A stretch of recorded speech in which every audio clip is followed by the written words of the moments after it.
Good morning everyone, and today is our final day in the Pied Piper jungle. So for today's art activity we're going to be making some paper plate masks. So as usual, this doesn't require a lot of preparation or many materials. The main thing you're going to need is your paper plate.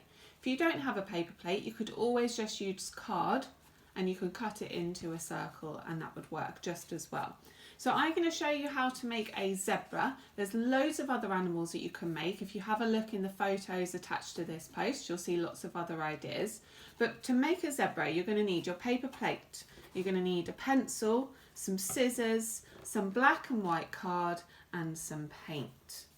So the first thing we're going to need to do is we're going to need to draw on our stripes and nose for our zebra. Now the great thing about doing a zebra one is that we don't need to paint the whole plate because it's already white. If you're doing one of the other animals, then you will need to paint the whole thing first and then let that dry. We don't need to do that. So I'm going to get started straight away by just drawing a big nose on my zebra. So just starting at the bottom of the plate and working my way round, making like an oval shape. Okay, that's going to be the nose of my zebra. Now I'm going to put some stripes either side of his face. So I'm going to do 3 stripes on each side. Now if you decide to do a tiger one, this will be the same for the tiger, but you will have painted your plate orange. So I've got 3 stripes on one side, and I'm going to copy that to make a symmetrical pattern on the other side. 1, 2 and 3. Make sure you do this in pencil, and then if you make any mistakes you can always rub it out. So I've now got my stripes down either side of my face and my nose in the middle. Now I'm going to need to colour those in. So you can use either paint, crayons, pens. I would use paint for this. So I'm going to get some of my black paint. I'm going to paint all of my stripes and my nose, and I'm going to let that dry completely. So now I've got my completely dry zebra mask. And you can see the next thing I've done here is I've drawn in pencil 2 eye holes, and we're going to leave those right to the end to cut out, and you will need an adult to help you with that.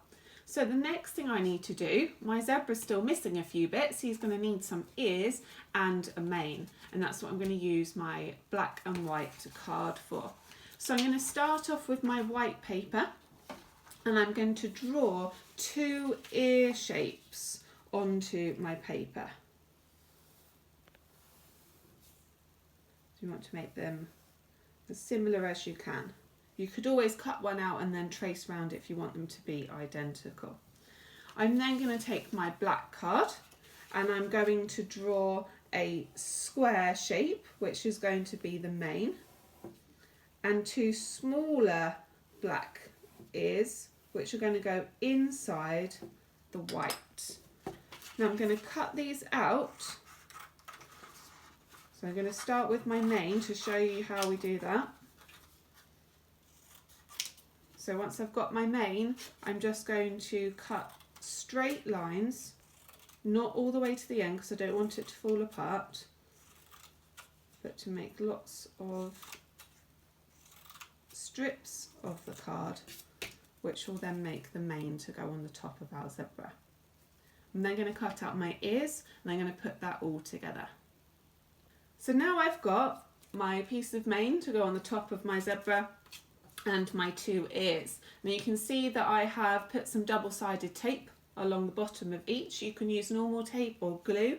So now I'm going to assemble these. So starting with my mane, which is going to go right in the centre at the top of my zebra's head.